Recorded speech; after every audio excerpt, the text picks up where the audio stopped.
Stephanie is an economist from MIT, and she started this company called the Prism Group, and she's going to talk about blockchain and economics. Let's welcome her. Thank you, everybody. Yes, as you can tell, I'm not Nils. I hope the Facebook emergency is okay. So I'm going to be talking about blockchain and economics today from an extremely applied perspective. And in a second, you'll see why. So as Avi said, I'm a founding economist of a company called Prism Group. We came together about 2 years ago as blockchain entered the mainstream because we're PhD economists. I did my PhD in an area called market design at Harvard. And we realized there was going to be an opportunity for a lot of really interesting economic design. And so we wanted to come together and form a group that worked with blockchain projects to think about the design of the different components that touched on a lot of economics that we knew. And so we do a combination of advising, research, consulting, really sort of translational stuff. Hopefully this will be the last sort of salesy thing you see today. And so what excited us, and the reason we left academia, left our previous jobs and decided to start Prism Group, is because blockchain projects are rethinking how economies are designed, right? And I know that there's a wide variety of familiarity with economics in the audience, so this is a more broad level talk. But blockchain projects, especially permissionless ones on a daily basis, are thinking about how can we use currency, how can we design incentives, how can we design marketplaces in new and interesting and more decentralized ways. And there's lots of really great opportunities to apply tools from economics to try to make these systems work. In more traditional settings, it's typically quite difficult to have an opportunity to redesign a whole market. You typically have to convince a whole lot of people if you want to redesign a multi-million-dollar spectrum auction or a school matching mechanism, which I'll talk about later. It takes a lot of years. You've usually got to be quite advanced, and you only get one shot. So the chance to see so many iterations on how economic systems could be designed and redesigned was an opportunity that was too good to pass up.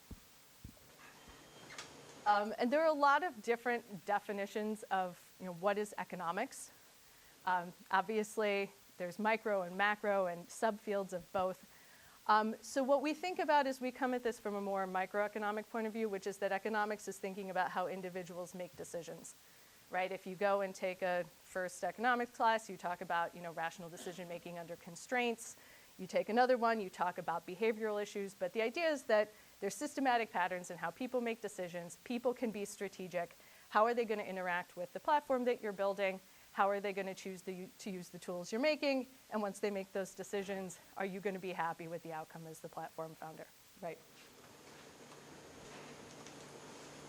So one of the most, again, interesting parts of working on economic design and blockchain is getting to bring together different aspects of economics.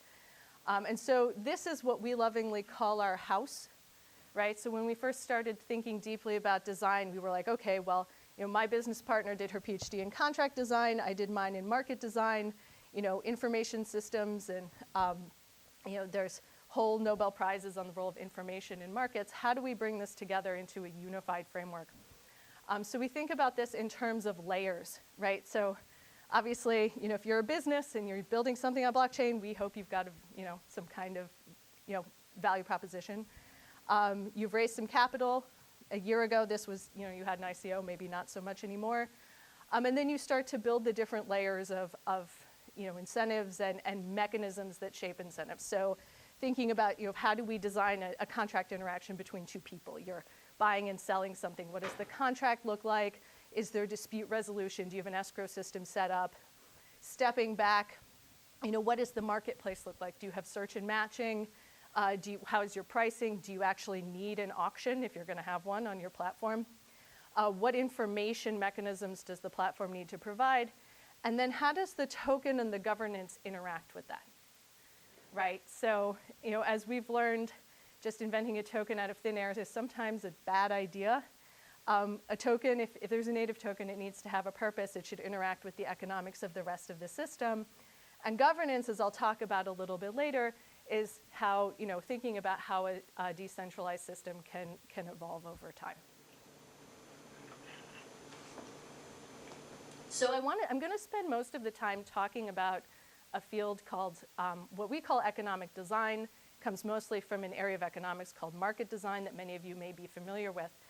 But I wanted to start out just by reflecting on the progress that's been made in thinking about economic design and blockchain over the past year, right? So as I was putting this together, I came across a presentation I did about a year ago talking about sort of what do we think are the biggest issues in economic design applied to blockchain and blockchain projects.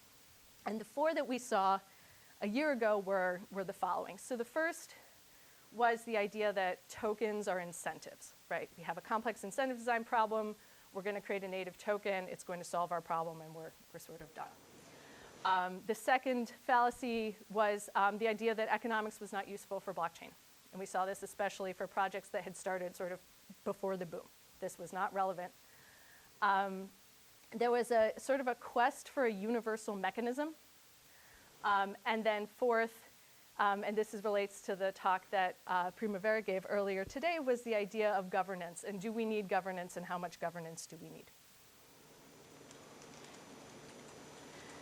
So do any of you remember token curated registries? No. So these were, again, something that we saw more of probably at the end of 2018. But a token curated registry was basically a way of coming up with a decentralized mechanism for curating a list.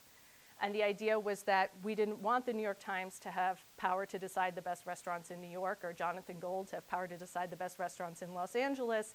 We're going to set up a decentralized mechanism facilitated by a token that's going to do this curation for us.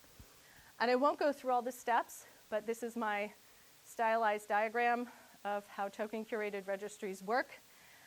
And the basic idea was that there was this very complex and interesting multi-party market incentive design problem that's hard.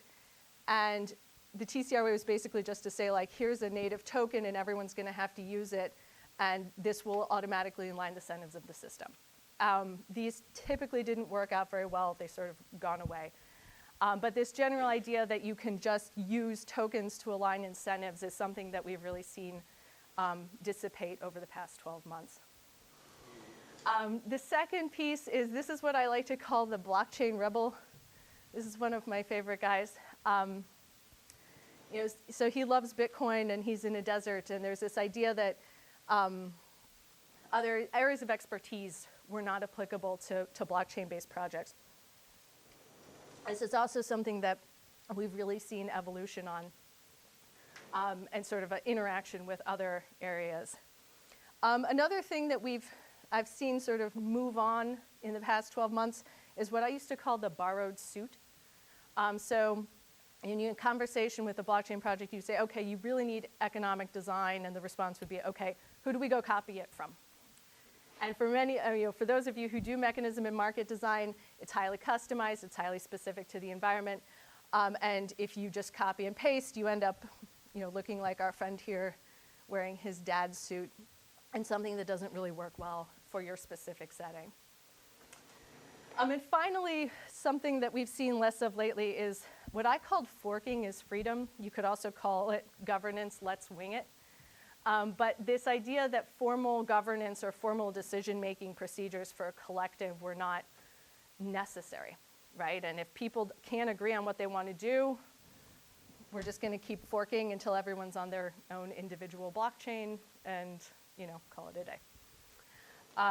So again, these are stylized, but, just reflecting now, these are really topics that you don't see as much of a discussion of anymore. So, first, we've seen a reckoning that there's no real free lunch in issuing tokens, right? If you issue a token and you sell it, the people who are still holding it are going to want it to have some value that comes from somewhere. And many times, in order to have a token that has value, you need to have created investment, right? You either need it to have expensive collateral that's attached to your stablecoin, or you need to have invested in the ecosystem that the token is facilitating so that people actually want to come and buy and use it.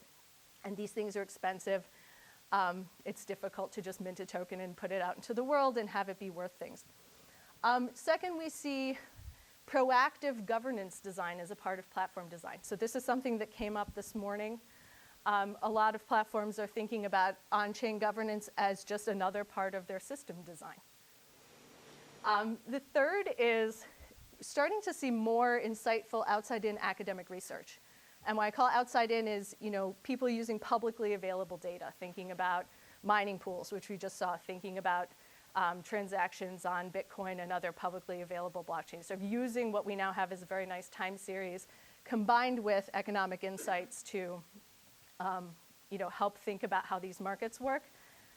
Just as one example, for those of you who were at, I called it CESC, but I guess it's CESC 2 weeks ago, San Francisco Blockchain Week. There's a conference put on by Blockchain at Berkeley, and there was an economics track that we put together.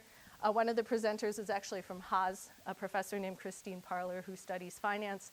And she was looking at something called price discrimination in Bitcoin transaction processing. So her thesis was basically that miners were leaving blocks a little bit empty so that they could reject low-paying transactions and force people to pay more.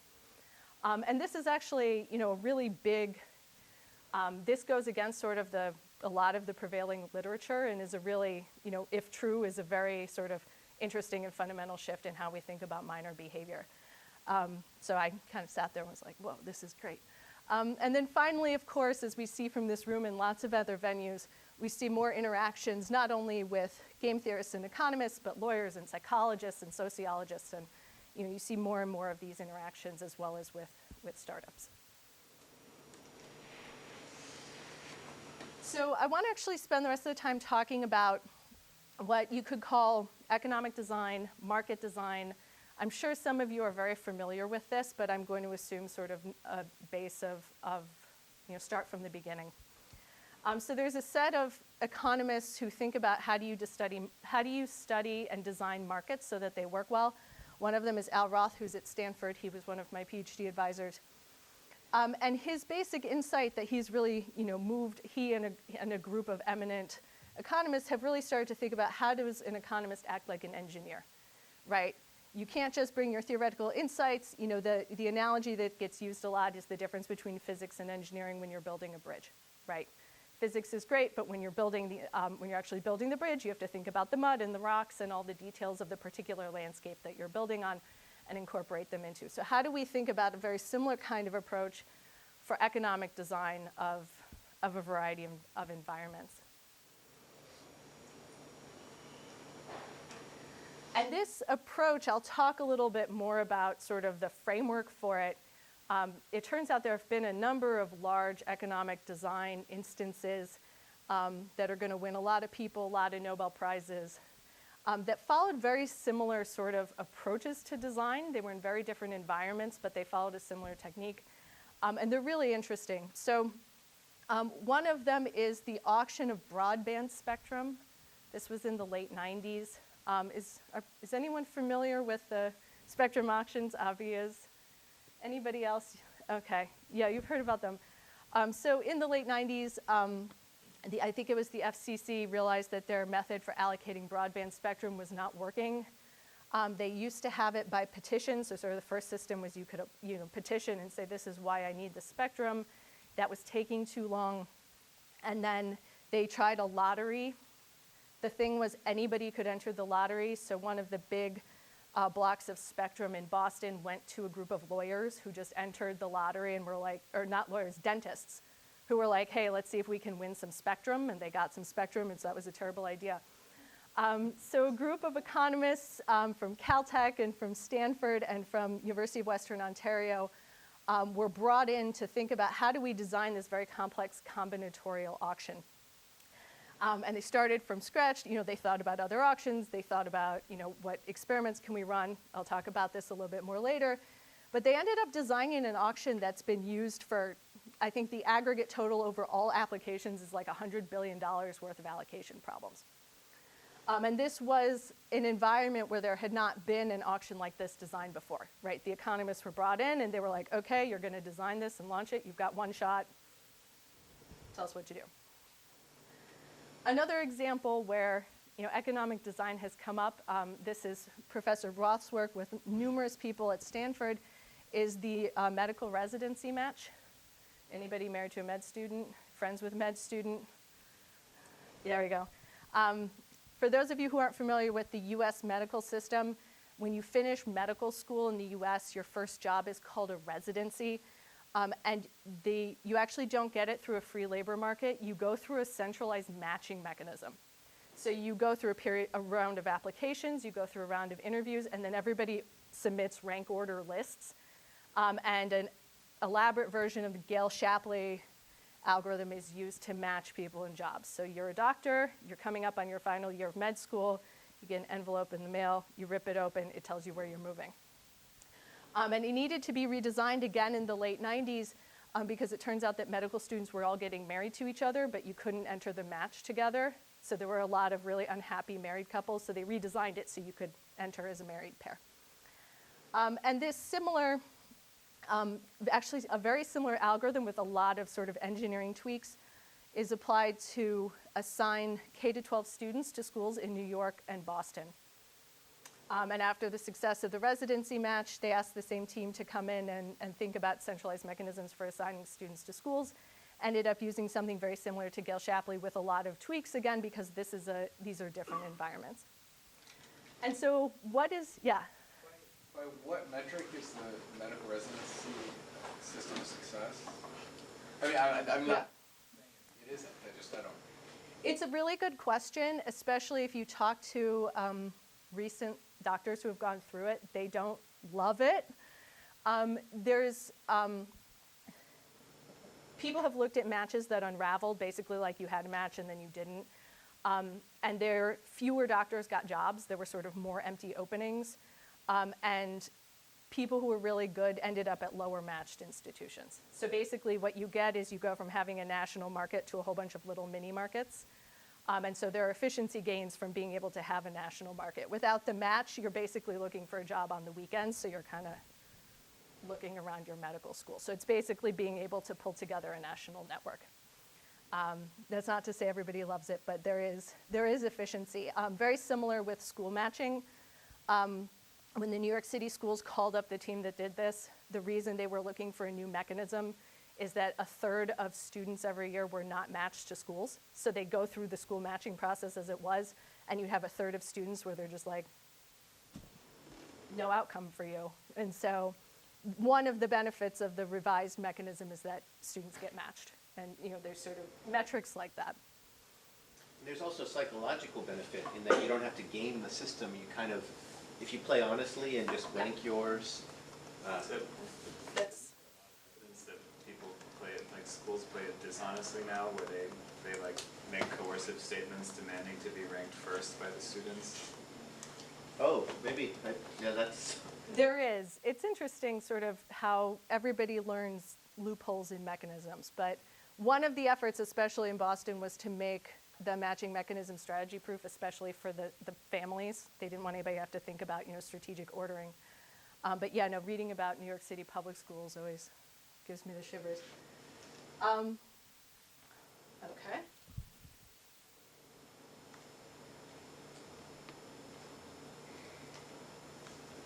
There we go. So just to recap, if you look at these different stories, these were done by different teams. They happened to be done at similar times, sort of in the late 90s and early 2000s. And they followed a very similar paradigm for thinking about how do you design a mechanism for thousands of people or millions of dollars that's going to get launched and has never been used before. And there's a very similar pattern that all of these projects followed. So the first is to draw upon economic and game theory. Right? What do we know? What models can we use? Where can we start thinking about different categories of mechanisms and the different parameters we want to think about changing? Second is what observational evidence do we have? Right? So what existing markets look like this? Where have we seen auctions that, is there something we could take from timber auctions to think about spectrum auctions? What can we put together based on observational pieces? The third piece is going into the lab. So the spectrum auction team actually was very interesting. So once they had sort of families of models that they were thinking of implementing, they partnered with Charlie Plott, who is at Caltech, who's an experimental economist, and they just ran horse races. And they said, okay, they had a well-defined sort of list of goals that they wanted to pursue, and they kept running experiments and seeing which auction mechanisms were getting them closest to what they wanted. One of the things that's one of my favorite things about this story is that Professor Plott is also an accomplished auction designer, and he actually ended up knocking out one of his own models, which is sort of, I think, is a very good testament to the scientific nature of the process. And then finally rolling this out, and sometimes you'll see smaller scale lab experiment or field experiments. So for example, for the Spectrum auction, after the lab experiments were done and they had their sort of main candidate design, they didn't just go and redesign a $10 billion market. They carved off a small segment of the market, which was the pager bandwidth. And they just ran like a little 2-day auction with a simplified version and said, okay, let's see if this works. It works fine. Okay, let's go out and make sure this happens. Yeah. In a lab about options?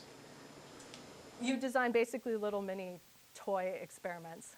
But who are the rational agents playing? Like, is it like grad students playing options, or is it? It's typically, undergrads. So I think this case, this was actually interesting because they were doing it, and it was Caltech undergrads. So they would come in and, break the mechanism or find some super crazy way to game it. Is it important to find something they care about, like try to apply it, I don't know, to the dormitory assignments, or like, because it's hard. I mean, if you really want somebody to think rationally, that you should Yeah. find something they care viscerally about. So that typically goes more in the lab section. You can actually get a good amount from, one thing you'll get a lot from lab experiments is finding out that the mechanism you've designed is too complicated, right? So you present it to the lab agents and they're just like, what on earth, what is this? Like, we don't know how to interact with it. It would take a lot of time and investment. But I agree, sort of, if you're thinking about getting things that are the right magnitude for people to care about it, you're thinking more about lab field experiments. So I agree with that.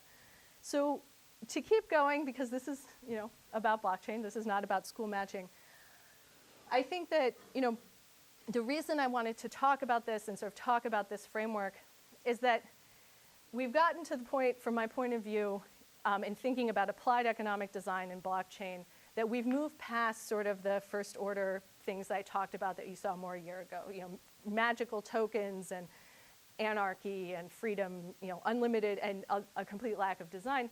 And we moved into a stage where there's really opportunities for taking this approach to economic design and thinking about it in a blockchain setting. And so this is what I want to talk about sort of for the rest of the talk. And this is, these are sort of categories of things that we see across projects that there's really more work to be done in digging in and thinking about the specifics of how to engineer systems so that they work well. And so the three are, first, the practical design of performance incentives, right? So I'll talk about in more detail what this is, but sort of, in many blockchain-based systems, you're thinking about how do you incentivize people to do what you need them to do, to contribute resources to the network, to participate in governance, and you're going to give them a reward in exchange for doing a specific behavior. Turns out that the design of incentives like that is tremendously difficult. And I'll talk about that more later. The second is the adoption of what I'll call market infrastructure, but thinking about the invisible levers of market design that make the markets we use every day function well, and thinking about how they could translate into a blockchain setting. And then the third, and this is again related to things we've seen today, is thinking about sort of how much governance do we need? And sort of there, I'll discuss a little further. We've moved a lot on sort of how much governance do we see in platforms, and now we're thinking about how do we design governance that's the right amount of participation but doesn't overwhelm the participants. All right, so first a little bit about performance incentives. Yeah. Yeah. What criteria do you mention to build up the governance? So I would love your thoughts on this when I'm done.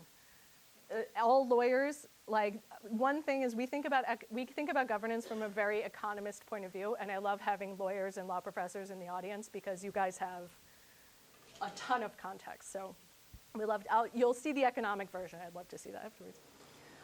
So first, in terms of performance incentives, this is one of my favorite. This is the Wells Fargo account scandal.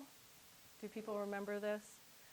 So Wells Fargo was trying to figure out how do they increase revenue, and so they decided that what they were going to do was pay their employees based on the number of accounts that the employees opened, because they believed that if employees opened more accounts, they would have more revenue, and then it turns out what the employees did was they just opened a ton of fake accounts, right? So there was this implicit belief in the management. I don't know what was going on in their brains, but basically that there was this correlation between the number of accounts that were opened and the business that the bank did, and if they pulled on this one lever, they would get a positive response in the lever that they actually cared about, which was the amount of business. A lot of people are going to prison, I believe, over this. So, incentive design is also really important for decentralized systems. One thing that we think a lot about is the relationship between the incentive design for miners and the level of distribution of control, right? So if you think about what were some of the original objectives of Bitcoin mining, you wanted the protocol to be widely adopted, peer-to-peer, to be secure, and to have distributed control, right? And for 3 of these 4 criteria, there's actually been a great deal of success. But as we saw in the previous talk, there's probably more consolidation than he, she, or they would have preferred in the current design. And this is actually an incentive issue. This is thinking about, what are the incentives to invest and how do they shape the incentives for consolidation versus separation. And so I think one of the challenges we see is that, again, designing well-functioning performance incentives is extremely difficult. Figuring out how to compensate people and what to compensate them for so that they do the activity that you want them to do and not something random that's not actually what you want is quite challenging. But especially when you don't have centralized control, right? When you have a distributed system without somebody in charge, this is extremely important because this is how you're going to motivate people to contribute resources or participate in governance or whatever else you want. So these are some of the issues that can come up in designing performance incentives. I won't go through them in detail. But one of the challenges we do see is, especially as platforms grow and they get wider adoption, there's going to be interaction with strategic agents, right? So a question we get a lot is,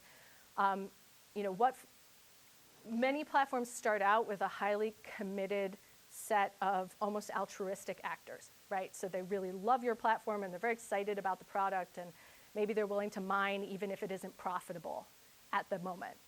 And so to what extent can you count on that kind of participation versus thinking about profit maximizing actors, and how does this change as the platform grows? And this has actually been a challenge. So one platform that has had some public issues, and I am not meaning to rip on storage. I think it's awesome that they have discussed this in public, and this is why we use this. So Storage launched their decentralized storage, as their name says, Decentralized Storage. And it turns out that there were some money pumps in their incentive design. So you could make money by being a person who stored files and had files stored, and you just passed files back and forth to each other, and you could make quite a bit of money. And then the question was, during this process, will people find these money pumps? And it turns out the answer is yes, right? So, understanding that there's going to be a set of individuals who are going to be profit maximizing and who will find the money pumps on your platform is something that I think is difficult in the design process. So, Yeah. the money pump essentially it's a wealth transfer, right? From the investors of the storage network to the miners, or, there's no efficiency gain, so clearly, the money pump, where does the money come from? It's not like they're building more tractors because of storage and therefore having more resources to share. Right, so it was, I think in that particular case, it was whoever had bought the token, right? I think they were actually getting money from the platform itself. So the platform was sort of paying subsidies, I think the platform intended this treasury to be used for productive activity, and this was not productive activity. And just a last piece is thinking about, as we design incentives, a lot of the times we focus on, I'm going to do this in the contract, and then you're going to pay me for it, and that's it. But there's actually different levers that you can use to design incentive systems. And so it's not just formal contracts or smart contracts, but something called a relational contract, which is basically that if I behave well with you, you will give me future business, right? And so this is something that we use quite often when our formal contracts are not really, there's not really a metric for what we want. So, for example, a lot of professional services firms actually survive on relational contracts. If you ever work in management consulting, it's all relational contracts.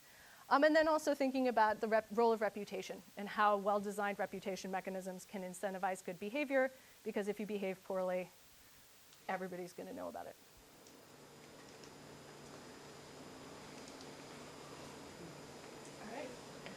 All right. The second piece I wanted to talk about is the introduction of market mechanisms and thinking about what are the market institutions. Yeah? Do you have examples, like in that last slide, do you have examples of, so storage was an example of a failure, but is anybody doing any of these things well right now? So I can give you a really great non-blockchain example. eBay does these fantastically. For those of you who know Steve Tadelis at Haas, he was involved in this. He's an amazing economist.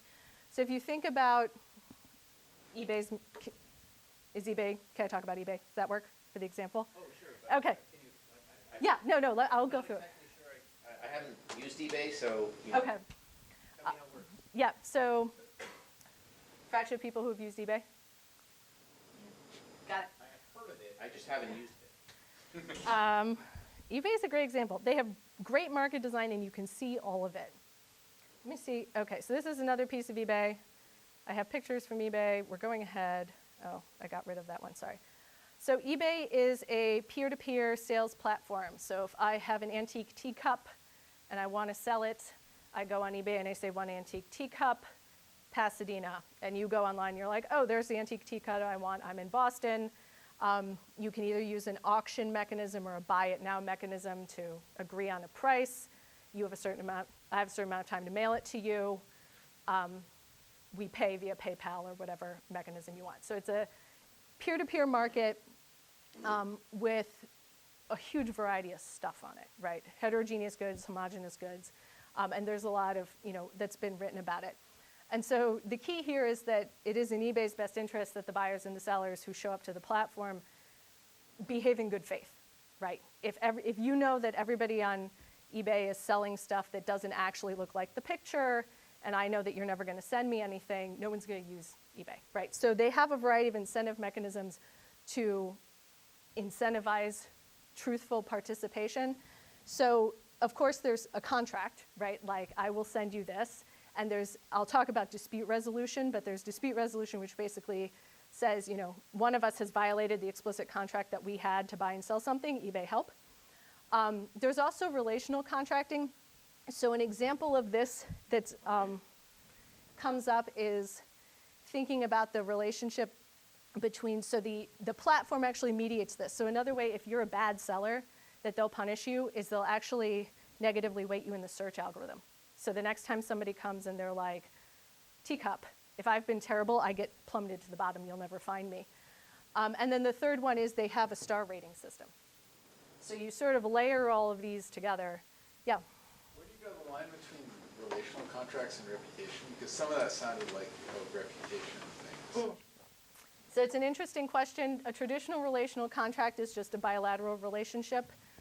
The search weighting is not that. Right. So you could think about if you needed to buy, eBay is not a great example for relational contracts unless you just buy a teacup every week, right? You could think about if Avi's trying to build up his set of, do you collect something in particular? I'll just keep using teacups unless you have another preference. Scarves. If you wanted to, if I'm a great vendor of scarves and you want to buy a scarf every month, you might come back to me. There are models that think about. Can you blacklist certain buyers? You can, I think so. Yeah. And so there's interesting research thinking about sort of when do you go from relational contracts to reputation, and sort of you get bigger and bigger networks. So the second piece, and we've touched on this, so I'll go quickly through, is thinking about market mechanisms. So again, coming from the ethos of forking is freedom, there can be a hesitancy to use market design mechanisms to help markets function well, but they can actually have a very useful purpose. So one of them is dispute resolution. So again, if I don't send Abhi his teacup, he can go here and he can say, I haven't received my teacup, and eBay will intervene and make me send it, or make me give you a refund and kick me off the platform and do all sorts of good stuff. So this builds trust within the platform itself. There's a blockchain-based competitor to eBay called OpenBazaar. And they actually launched, and they specifically said, we're not going to have intermediation. We're just going to let you buy and sell. They had almost nothing. I think you even get to pick what search engine you use on OpenBazaar. And very, very quickly, they found they needed dispute resolution, because no one's going to use a peer-to-peer sales platform without it. So they have a market for dispute arbitrators now. Many of you are familiar with sort of thinking about the different mechanisms that can be used to match people in markets. I won't go into Netflix because it's not a two-sided market, it's a one-sided market, but thinking about how do you use choice data to give people what they want in a very crowded market with lots of goods.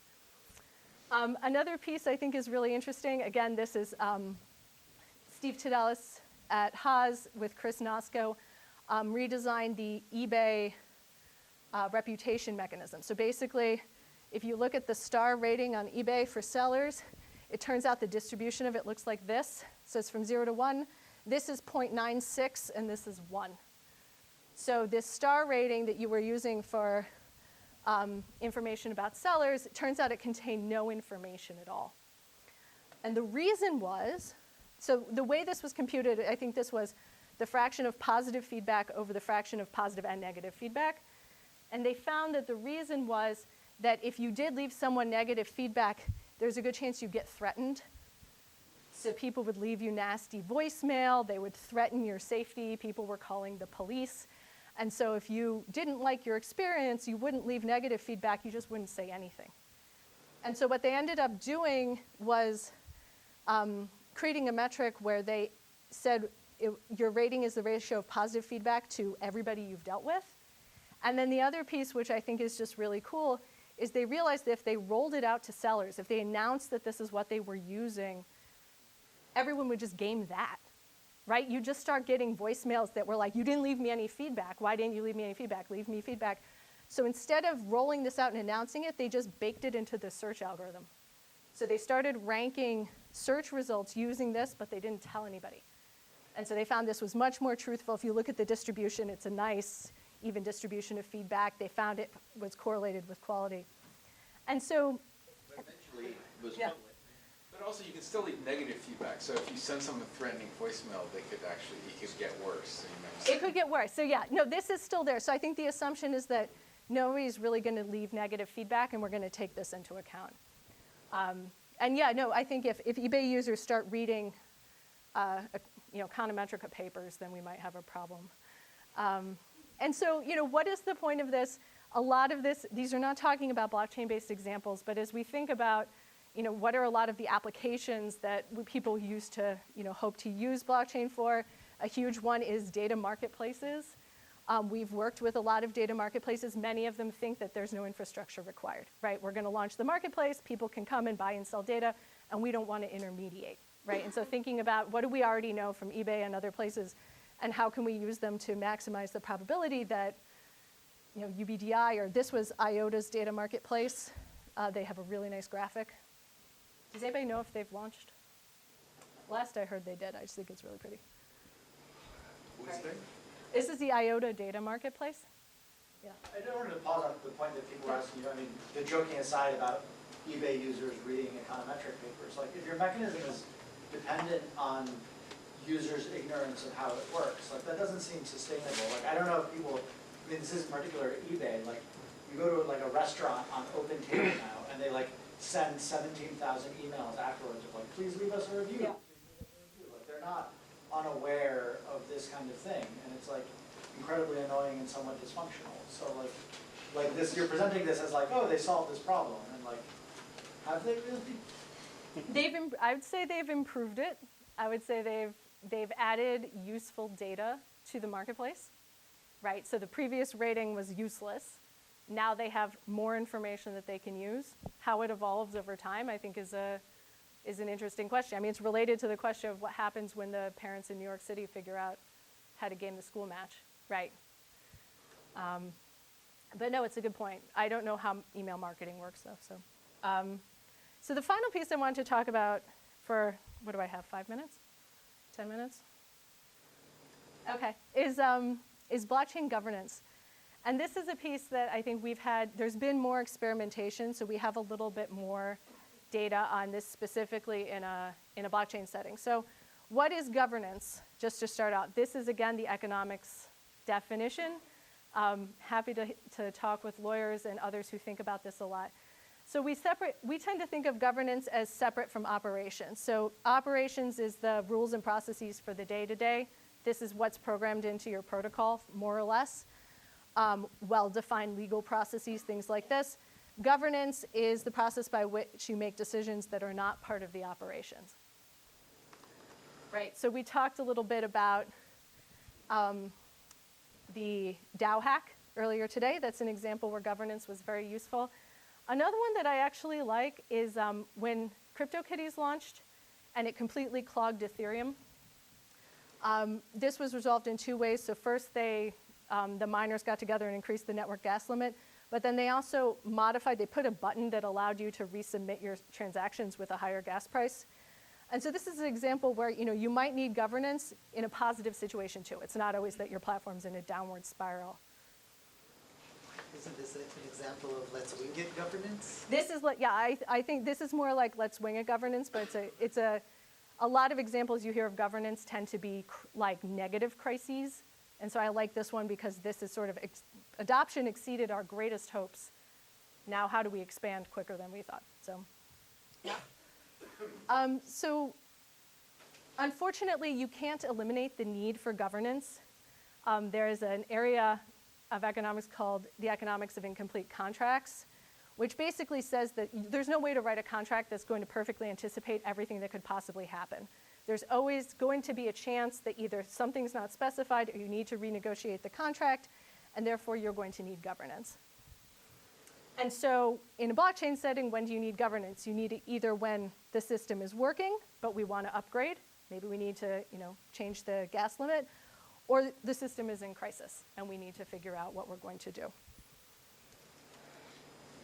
And this is also related to the talk earlier.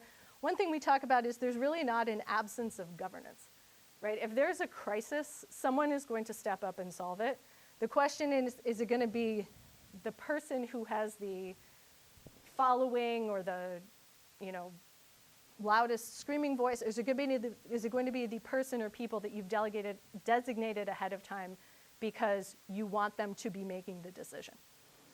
Right. So ignoring governance doesn't mean it goes away. It just means that you're, who knows? And one thing I did think was interesting was I hadn't thought before that might actually have some legal benefit. So I think that's an interesting point. So we think about the different elements. These are the economic elements of governance. And one thing that comes up a lot is thinking about who the stakeholders in the governance process should be. So after the need for governance was recognized, there was a movement towards what you could call referendum-based governance, which is every decision gets made by everybody. Maybe it's weighted by stake, but we're going to put every decision out to the community and have people vote. And it turns out when you do that, the participation in voting is extremely low, right? So this is a collection of data from Foreground Capital looking at participation in different on-chain governance votes. There's some higher participation here, but you get lots of participation below 10%. And so one question that we see platforms thinking about is the role of representative governance, right? How much decentralization do we need? What are the decisions that we know the entire community wants to be involved with, and which ones benefit from division of labor, right? We use division of labor in the governance of our countries, right? I mean, in California, we have referendum-based governance, which is interesting, but at least at the federal level, we have professional legislators, right? And this also allows for a degree of specialization. And so I think many projects we talk to are thinking about, what is the representative nature? What decisions do they make? What goes out to the full group? And how comfortable are we with introducing that additional layer of centralization? And so that's actually where I'm going to, those are sort of the three areas I see for economic design that I anticipate we'll see a lot of progress over the next 12 months. One question that I want to leave open that I've found, there's a lot of, I've talked a lot about sort of how economics from other areas can be beneficial for blockchain.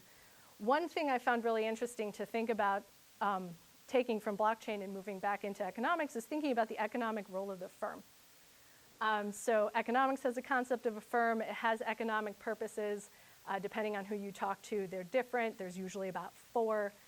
But if you think about how do we take a centralized system and get rid of the central authority, you find out that firms have a huge number of roles in our day-to-day activities. Their crisis decision-making, management by exception, they set up incentives. They do a whole variety of things that don't always get credit in the economic literature, but turns out are really important. And so going through and realizing sort of what are each of the different elements that we're used to having firms take care of, and can they be replicated in a more decentralized way is an interesting ongoing project. So anyway, that's the content I've got for you guys. Here's my contact information. I'm happy to take questions or comments or thoughts.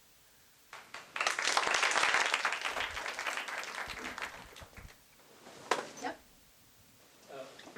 I just had a couple comments. First, you had this, your last question there was on the economic use of the firm, and I guess I just wanted to kind of give a slightly, another example that you might use to think about that is like, it seems to me like trying to imagine beforehand building Linux by a company would be really tough, actually. And it's kind of decentralized. Yep.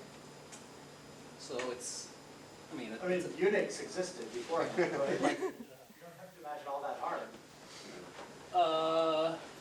Well, but I guess there's lots of... Like, it was built at a company, like at AT&T. It was built in the basement on 2 persons' own time because they want to play a video game. So I wouldn't say it was built by a company. Android? That's totally different. Well, so I guess what I'm hearing is you're pushing back on the idea that there are open source projects that are There may be a decentralized. different example that's a better one. I'm just saying that particular example doesn't sort of like really uphold. Okay, so there's lots of open source projects. Sure.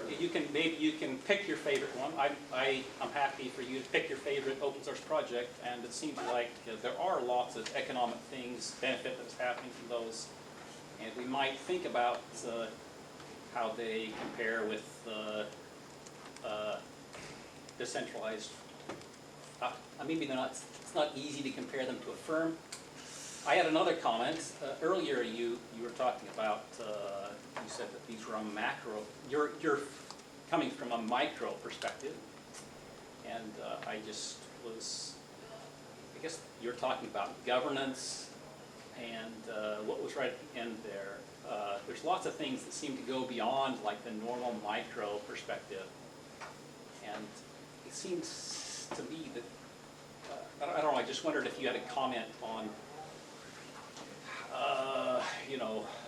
like the impact of law and big things beyond micro. It just seems like you were going beyond micro there. So I think, yeah. So 2 things. I think the open source software example is very interesting. One thing I think that's interesting about Linux, I'm not an expert, is that Linux was invented, I guess, in a decentralized way. They had a very strong leader in Linus Torvalds. And then I think the example of Red Hat, the company, is very interesting because they tried to take Linux and turn it into something that was eventually purchased by IBM. So sort of the reverse. But I agree with you that those examples are interesting. In terms of the macro versus microeconomics, that was more a comment. If you go and study traditional macroeconomics, like you'd go work in monetary policy at the Fed, it's traditionally not based on models of individual agent choice. It's the kind of thing where you're like, GDP is equal to I haven't done this in so long, but like consumption plus investment plus, net exports or something like that. So there's, that comment was just to separate those, that we're not thinking about 70s monetary policy, which is an area of economics that is economics. And I completely agree about law. I'm not a lawyer. I think this is basically just presenting, what we see from the economist's point of view. Yeah. I have a specific question. Your opinion about Algorand's mechanism, which basically allowed the original set of people who bought from their ICO to get 90% back if the value fell below $1 or something like that. Are you familiar with that mechanism? And Somewhat, yeah. do you have any thoughts about how it worked and whether it was successful or? I'd have to look at it more deeply. Oh, yeah. Comments, questions, thoughts? All right, thank you. I think